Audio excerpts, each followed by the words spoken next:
প্রধান উপদেষ্টা professor doctor Mohammad Yunus বলেছেন, সমবায় ভিত্তিক অর্থনৈতিক কার্যক্রম পরিচালনার মাধ্যমে একটি আত্মনির্ভরশীল বাংলাদেশ গড়ে তোলা সম্ভব। তিনি বলেন, বর্তমান অন্তর্বর্তীকালীন সরকার সমবায় খাতকে আধুনিক ও গতিশীল করতে নানামুখী উদ্যোগ গ্রহণ করছে।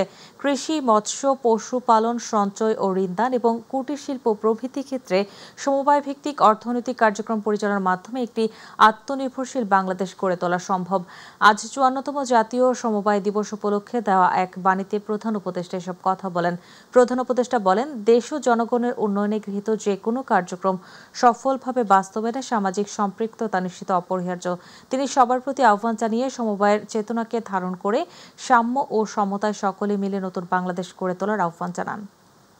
ময়মনসিংহের ভালুকায় নির্মিত একটি নতুন ব্রিজে উঠতে এখনও লাগে বই। প্রায় ৮ মাস আগে ব্রিজটির নির্মাণ কাজ শেষ হলেও সংযোগ সড়কে মাটি ভরাট না করায় স্থানীয়দের ভোগান্তি পোহাতে হচ্ছে চরমভাবে। মর্জিনা মনির রিপোর্টে বিস্তারিত জানাচ্ছেন শামস তাবরিজ উচ্ছ্বাস। ভালুকার ডাকাতিয়া ইউনিয়নের পাঁচগাঁও, সোনাখালী, জাঙ্গাইলা ঘাট এলাকায় নেওড়া নদীর উপর এই ব্রিজটি নির্মিত হয় প্রায় ৮ মাস আগে, কিন্তু ব্রিজে ওঠার রাস্তা এখনও ঠিক হয়নি। ফলে ব্রিজে উঠতে স্থানীয়দের এখন ব্যবহার করতে হচ্ছে মই। স্থানীয়দের অভিযোগ, ঠিকাদার কাজ শেষ করে চলে গেছে, কিন্তু দুই পাশের সংযোগ সড়ক ফেলে রেখেছেন। এতে ব্রিজ হয়ে গেলেও রাস্তার দুরবস্থার আগের মতোই রয়ে গেছে বলছেন তারা। ব্রিজটা হয়েছে বিগত ৬ মাস ধরে, রাস্তার অবস্থা তেমন ভালো না। ছেলেরা মেয়েরা উঠতেও পারে না, নামতেও পারে না, অনেকজনের হাত পা ভেঙে গেছে। এটা কিন্তু সমস্যা। বৃষ্টি হয়ে গেলেও সংযোগ সড়ক না থাকায় গ্রামবাসীর আশা এখন পরিণত হয়েছে হতাশায়। সরকারের কাছে অনুরোধ, দ্রুত মাটি ভরাট করে যেন চলাচলের উপযোগী করা হয়। আমরা অনেক দুর্ভোগে আছি, তাই আমি আহ্বান করব অতি দ্রুত আমাদের বৃষ্টি নির্মাণ করছে ভালো কথা, যেন অতি দ্রুত মাটি দেওয়ার ব্যবস্থা করে দেয়। এদিকে উপজেলা প্রশাসন জানিয়েছে সম্পন্ন হয়নি, টাইম এক্সটেনশনের জন্য উনি প্রেয়ার দিয়েছেন। যদি যথাযথ কর্তৃপক্ষ সেই সময় বর্ধনের আবেদনটিকে মঞ্জুর করে, সেই ক্ষেত্রে দ্রুত এটি নিষ্পন্ন হবে। অন্যথায় আমরা এটিতে বিধি মোতাবেক অন্য কোনো প্রকল্প গ্রহণ করে কাজটি সম্পন্ন করব, কারণ এটি অত্যন্ত জনগুরুত্বপূর্ণ একটি সেতু। বহুদিনের স্বপ্ন এই ব্রিজ এখন মই ছাড়া অচল। স্থানীয়দের একটাই দাবি, দ্রুত সংযোগ সড়ক মাটি ভরাট করে যেন এটি তাদের স্বপ্নের সেতুতে পরিণত হয়। শামস তাবরিজ উচ্ছ্বাস, মাই টিভি নিউজ ডেস্ক। চট্টগ্রাম নগরীতে আনন্দঘন পরিবেশে অনুষ্ঠিত হয়েছে আন-নাবিল বৃত্তি পরীক্ষা। আজ দক্ষিণ জোনের 3টি কেন্দ্রে বায়তুশ শরফ আদর্শ কামিল মাদ্রাসা, পতেঙ্গা ইসলামিয়া ফাজিল মাদ্রাসা ও তানজিবুল উম্মাহ ক্যাডেট মাদ্রাসায় একযোগে অনুষ্ঠিত হয় এই বৃত্তি পরীক্ষা। ইবতেদায়ী তৃতীয় শ্রেণী থেকে দাখিল 10ম শ্রেণী পর্যন্ত প্রায় 2000 শিক্ষার্থী এতে অংশ নেয়। পরীক্ষা চলাকালে কেন্দ্র পরিদর্শন করেন প্রকল্পের উপদেষ্টা আবু সালেহ মাহমুদ সলিমুল্লাহ, মাওলানা আমিনুল ইসলাম ও আব্দুর রহমান সহ দক্ষিণ জোনের আহ্বায়ক মাইমুনুল ইসলাম মামুন। আসন্ন জাতীয় সংসদ নির্বাচনকে সামনে রেখে দলকে সুসংগঠিত করা এবং বিএনপির ভারপ্রাপ্ত চেয়ারম্যান তারেক রহমান ঘোষিত 31 দফা বাস্তবায়নের লক্ষ্যে ফরিদপুরের নগরকান্দায় কর্মী সম্মেলন ও লিফলেট বিতরণ অনুষ্ঠিত হয়েছে। শুক্রবার বিকেলে কর্মী সম্মেলনে প্রধান অতিথি ছিলেন ঢাকা মহানগর উত্তর যুবদলের যুগ্ম আহ্বায়ক ও সরকারি বাংলা কলেজ ছাত্রদলের সাবেক সাধারণ সম্পাদক আবুল হাসান টিটু। অনুষ্ঠানে সভাপতিত্ব করেন ইউনিয়ন বিএনপির সাবেক সহসভাপতি চুন্নু মেম্বার। বিএনপির ভারপ্রাপ্ত চেয়ারম্যান কর্তৃক উপস্থাপিত রাষ্ট্র কাঠামো মেরামতের 31 দফা বাস্তবায়নের লক্ষ্যে গাজীপুরের টঙ্গীতে মতবিনিময় সভা অনুষ্ঠিত হয়েছে।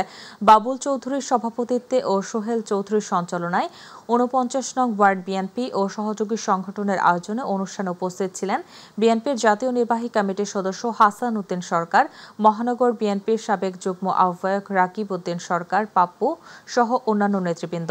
অনুষ্ঠানে বক্তারা 31 দফা বাস্তবায়নের মাধ্যমে জনগণের গণতান্ত্রিক অধিকার পুনরুদ্ধার বিএনপির মূল লক্ষ্য বলে জানান তারা। সিরাজগঞ্জের চৌহালী উপজেলার 4 নং উমারপুর ইউনিয়নের শৈলাজানা নিম্ন মাধ্যমিক বিদ্যালয় মাঠে শুক্রবার পাথরেল কবরস্থান নির্মাণ কাজ উদ্বোধন ও অসহায় দুস্থ মানুষের মাঝে 25 জনকে ঢেউটিন ও একটি গরু বিতরণ করা হয়েছে। সাখাওয়াত এজ মেমোরিয়াল ট্রাস্টের উদ্যোগে আয়োজিত এই মানবিক সহায়তা কর্মসূচিতে প্রধান অতিথি হিসেবে উপস্থিত ছিলেন আলহাজ মোহাম্মদ নজরুল ইসলাম মণ্ডল। অনুষ্ঠানে বিশেষ অতিথি ছিলেন সাবেক ছাত্রনেতা মোহাম্মদ রুহুল আমিন ইকবাল, অধ্যাপক মোহাম্মদ আনোয়ার হোসেন এবং মোহাম্মদ শাহ আলম। তেলেহাটি ইউনিয়নের তালতলী মুরগি বাজার এলাকায় বিএনপির ভারপ্রাপ্ত চেয়ারম্যান তারেক রহমান ঘোষিত রাষ্ট্র কাঠামো মেরামতের ৩১ দফা কর্মসূচি নিয়ে বৈঠক অনুষ্ঠিত হয়েছে। বৈঠকে প্রধান অতিথি হিসেবে উপস্থিত ছিলেন শ্রীপুর উপজেলা বিএনপির সাবেক সাধারণ সম্পাদক মোহাম্মদ আক্তারুল আলম মাস্টার। বিশেষ অতিথি হিসেবে উপস্থিত ছিলেন উপজেলা বিএনপির সাবেক উপদেষ্টা প্রভাষক জহিরুল ইসলাম ও সাবেক সাংগঠনিক সম্পাদক নজরুল ইসলাম। বিএনপির ভারপ্রাপ্ত চেয়ারম্যান তারেক রহমানের একান্ত সচিব মিয়া নুরুদ্দিন আবু মৃধা দীর্ঘদিন পরে তার নিজ নির্বাচনী এলাকায় আগমন ও গোসাইরহাট উপজেলা ভোটারদের সঙ্গে কুশল বিনিময় ও গণসংযোগ করেছেন। গোসাইরহাট বাজার মাঠে গণসংবর্ধনা অনুষ্ঠানে আরও উপস্থিত ছিলেন গোসাইরহাট উপজেলা বিএনপি নেতা জিয়াউর রহমান জমাদ্দার, উপজেলা যুবদলের সাবেক সভাপতি আব্দুর রাজ্জাক রাজু, উপজেলা যুবদলের সাবেক সভাপতি কামরুজ্জামান মজনু, সাবেক সাধারণ সম্পাদক মাহফুজুর রহমান উজ্জ্বল চৌধুরী, গোসাইরহাট উপজেলার স্বেচ্ছাসেবক দলের সভাপতি আলী হোসেন সর্দার, ছাত্রদল নেতা ইঞ্জিনিয়ার ফয়সাল, ছাত্রদল নেতা মনির ঢালি, ফারুক বয়াতি, সাবেক ছাত্রনেতা লিটন, পাপেল সর্দার, রিয়াদ ও বাতেন উপস্থিত ছিলেন।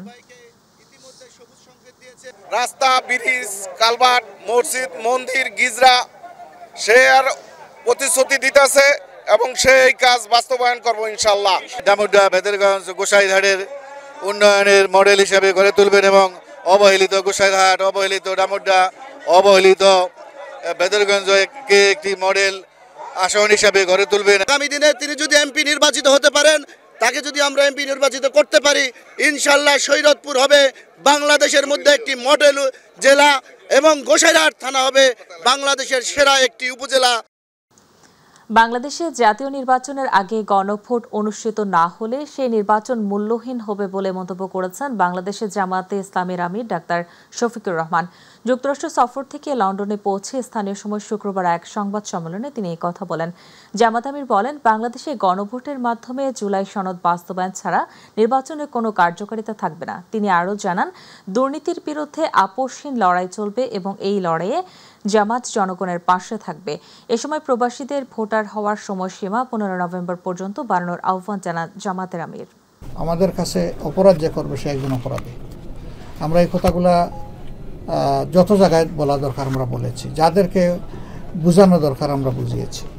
আমরা এটা চাই না কারো উপর অবিচার হোক, কিন্তু অপরাধ হলে তার ন্যায় বিচার পাওয়ার অধিকার ভিকটিমের অবশ্যই আছে। আমরা এই দৃষ্টিকোণ থেকে সকল অবিচারের বিরুদ্ধে ন্যায় বিচারকে আমরা সমর্থন করব।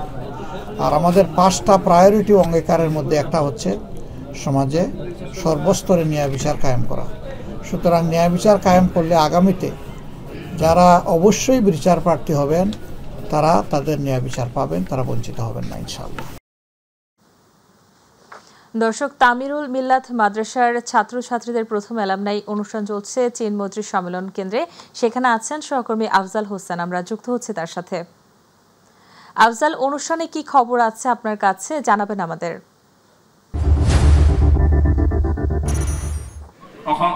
সমাজের প্রত্যেকটা স্তরে নেতৃত্ব দেওয়া এই মুহূর্তে বাংলাদেশ চীন মৈত্রী সম্মেলন কেন্দ্রে তামিরুল মিল্লাত কামিল মাদ্রাসার প্রথম অ্যালামনাই কনফারেন্স অনুষ্ঠিত হচ্ছে। এখানে মাদ্রাসাটিতে পড়ুয়া সাবেক স্টুডেন্টদের মধ্যে যারা দেশে এবং দেশের বাইরে বিভিন্ন জায়গায় সফলতার সাথে কাজ করছেন তারা আজকে এখানে এসেছেন, তাদের স্মৃতিচারণ করছেন। এখানে আজকে প্রধান অতিথি হিসেবে যুক্ত হবেন, ভার্চুয়ালি যুক্ত হবেন জামায়াত ইসলামীর আমির ডাক্তার শফিকুর রহমান। এবং এছাড়া এখানে আসার কথা রয়েছে বর্তমান ধর্ম উপদেষ্টা আহমদ খালিদ হাসানের। এই মুহূর্তে আমার পেছনে বক্তব্য রাখছেন মাওলানা আহমদুল্লাহ। এছাড়া কিছুদিন আগে বক্তব্য রেখেছেন দৈনিক আমার দেশের সম্পাদক ডক্টর মাহমুদুর রহমান। আজকে এখানে এসে এখানকার শিক্ষার্থীরা, তামিরুল মিল্লাত মাদ্রাসার শিক্ষার্থীরা তাদের অনুভূতির কথাগুলো জানাচ্ছেন, তাদের স্মৃতিগুলা বর্ণনা করছেন এবং তারা এই মুহূর্তে এখানে এসে তাদের যে অনুভূতি আমরা একটু জানতে চাইবো। এখানে সাবেক শিক্ষার্থী তামিরুল মিল্লাতের আজকে এখানে আসার পর আপনার কেমন লাগছে সবাইকে দেখে, পুরাতন বন্ধুদের দেখে এবং অনুভূতিগুলো একটু বলবেন। ধন্যবাদ আপনাকে। আমি আসলে এখানে এসে আমি মুগ্ধ, আমি অভিভূত। আমি 1997 সালে তামিরুল মিল্লাত ক্যাম্পাসে ভর্তি হয়েছিলাম। আজকে এসে আমার সকল বন্ধুদেরকে পেয়েছি, আমার শিক্ষকদেরকে পেয়েছি। আমি অত্যন্ত মুগ্ধ মনোমুগ্ধ হয়ে আছি। আমার মনে হচ্ছে যে এটি তামিরুল মিল্লাতের একটি ক্যাম্পাসের সত্যিটা অংশ হয়ে দাঁড়িয়েছে। আমি ধন্যবাদ জানাচ্ছি আপনার মাধ্যমে গোটা বাংলাদেশকে, এই প্রতিষ্ঠানের প্রতি তাদের আরও ভালোবাসা বৃদ্ধি পায়। আমি আপনার মাধ্যমে জানাচ্ছি জনদেশবাসীকে ধন্যবাদ।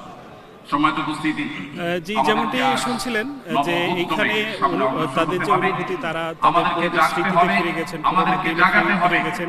এখানে এসে তারা দেশের প্রয়োজনে, দেশের জন্য কাজ করার প্রয়োজনে শপথ নিচ্ছেন এবং এখান থেকে শিক্ষা নিয়ে সারা দেশে ছড়িয়ে পড়া, দেশের বাইরে ছড়িয়ে পড়া এবং দেশের জন্য কাজ করার যে স্পৃহা, সেটা নতুনভাবে যেন যাচ্ছে, এমন কথাই তারা বলছেন। এই ছিল আমার কাছে সবশেষ চীন-মৈত্রী সম্মেলন থেকে। আফজাল, আপনাকে ধন্যবাদ। দর্শক, চীন-মৈত্রী সম্মেলন কেন্দ্রের আনুষ্ঠানিকতার খবর জানাচ্ছিলেন আমাদের সহকর্মী আফজাল। চলে যাচ্ছে পরবর্তী সংবাদে। মানিকগঞ্জের ২ নং আসনে খেলাফত মজলিসের মুহাদ্দিস শেখ মোহাম্মদ সালাউদ্দিনের নির্বাচনীয় মতবিনিময় সভা আয়োজন করা হয়। গতকাল বিকেল ৩টায় উপজেলার গোবিন্দল দায়রাপাড়া হযরত আবু বকর রাদিয়াল্লাহু তাআলা মাদ্রাসা মাঠ প্রাঙ্গণে এই মতবিনিময় সভা অনুষ্ঠিত হয়। এই অনুষ্ঠানে প্রধান অতিথি হিসেবে উপস্থিত ছিলেন খেলাফত মজলিসের মহাসচিব জননেতা ডক্টর আহমেদ আব্দুল কাদের। তিনি তার বক্তব্যে বলেন, বিভেদ নয়, ঐক্যই হবে কল্যাণমূলক রাষ্ট্র। এ সময় কেন্দ্রীয় খেলাফত মজলিসের যুগ্ম মহাসচিব অধ্যাপক মোহাম্মদ আব্দুল জলিল, শ্রমিক মজলিসের কেন্দ্রীয় সভাপতি মোহাম্মদ আব্দুল করিম বক্তব্য রাখেন। খেলাধুলা চর্চা করো, নেশামুক্ত সমাজ করো, এই প্রতিপাদ্যকে সামনে রেখে গাজীপুরের সদর থানাধীন বাড়িয়া ইউনিয়নের সুকুন্দি সরকারি প্রাথমিক বিদ্যালয় মাঠে আমতলী যুব সমাজের উদ্যোগে মুক্তিযোদ্ধা হাইস্কুল ফুটবল টুর্নামেন্টের ফাইনাল খেলা অনুষ্ঠিত হয়েছে। উদ্বোধক কামরুল ইসলাম সরকার ও মইনুল কাদের হিমুর সভাপতিত্বে অনুষ্ঠানে মহানগর স্বেচ্ছাসেবক দলের আহ্বায়ক শাহাদাত হোসেন শাহিন প্রধান অতিথি হিসেবে খেলা উদ্বোধন করে বিজয়ীদের হাতে পুরস্কার তুলে দেন। ঢাকার ধামরাইয়ে বাস্তা সবুজ সংঘ কর্তৃক আয়োজিত শহীদ প্রেসিডেন্ট জিয়াউর রহমান স্মৃতি ফুটবল টুর্নামেন্টের ফাইনাল খেলা অনুষ্ঠিত হয়েছে। ফুটবল ফাইনাল টুর্নামেন্টে মেহেদী হাসান বাদলের সভাপতিত্বে প্রধান অতিথির বক্তব্য রাখেন বিএনপির জাতীয় নির্বাহী কমিটির সদস্য ও ধামরাই উপজেলা বিএনপির সভাপতি আলহাজ তমিজউদ্দিন। বিশেষ অতিথির বক্তব্য রাখেন ধামরাই উপজেলা বিএনপির সাধারণ সম্পাদক মোহাম্মদ শামসুল ইসলাম, ধামরাই উপজেলা বিএনপির সিনিয়র সহসভাপতি রাকিবুল রহমান খান ফরহাদ ও ধামরাই উপজেলা যুবদল নেতা সাজিবুজ্জামান রুবেল। মাগুরার মোহাম্মদপুর উপজেলার চরবরিয়ায় অনুষ্ঠিত ৮ দলীয় হাডুডু টুর্নামেন্টের ফাইনাল খেলায় গোপালপুর দল প্রতিদ্বন্দ্বী পুলুম মধুখালী দলকে পরাজিত করে চ্যাম্পিয়ন হওয়ার গৌরব অর্জন করেছে। শুক্রবার বিকেলে অনুষ্ঠিত এই খেলায় প্রধান অতিথি ছিলেন বিশিষ্ট কৃষি বিজ্ঞানী ডক্টর আলী আফজাল। তিনি বলেন, গ্রামীণ ঐতিহ্যের এই ধরনের খেলাধুলা যুব সমাজকে মাদক থেকে দূরে রেখে সুস্থ ইতিবাচক জীবনের পথে এগিয়ে নিয়ে যেতে সহায়তা করবে। শনিবার সন্ধ্যা থেকে মুন্সিগঞ্জের বিভিন্ন স্থানে অন্তত 4টি পৃথক সড়ক দুর্ঘটনা ঘটেছে। এসব ঘটনায় একজন নিহত হয়েছেন এবং বেশ কয়েকজন আহত হয়েছেন বলে জানিয়েছে ফায়ার সার্ভিস। 3টি দুর্ঘটনা ঘটেছে মুন্সিগঞ্জের কুচিয়ামোড়া ও ওমপাড়ার ঢাকা মাওয়া এক্সপ্রেসওয়েতে, যেখানে একাধিক ব্যক্তি আহত হন। এসব দুর্ঘটনায় বাস, মাইক্রোবাস 5টি গাড়ি দুর্ঘটনায় পতিত হয়। আরেকটি দুর্ঘটনা ঘটেছে মুন্সিগঞ্জের শ্রীনগর দোহার আঞ্চলিক সড়কের ওয়াসা রোড সংলগ্ন ধামলা এলাকায়। ওই ঘটনায় একজন নিহত এবং আরেকজন আহত হন। লক্ষ্মীপুরের রায়পুরে প্রিন্ট ও ইলেকট্রনিক মিডিয়ার সাংবাদিকদের সঙ্গে জামাতের মতবিনিময় সভা অনুষ্ঠিত হয়েছে। শুক্রবার রায়পুর পৌর শহরস্থ জামাতের নিজস্ব কার্যালয়ে সভার আয়োজন করে বাংলাদেশ জামাতে ইসলামী রায়পুর উপজেলা ও পৌরসভা শাখা। রায়পুর উপজেলা জামাতের আমির মাওলানা সৈয়দ নাজমুল হুদার সভাপতিত্বে এবং সেক্রেটারি অ্যাডভোকেট আব্দুল আওয়াল রাসেলের সঞ্চালনায় মতবিনিময় সভায় প্রধান অতিথি হিসেবে উপস্থিত ছিলেন লক্ষ্মীপুর জেলা জামাতের আমির মাস্টার রুহুল আমিন ভূঁইয়া।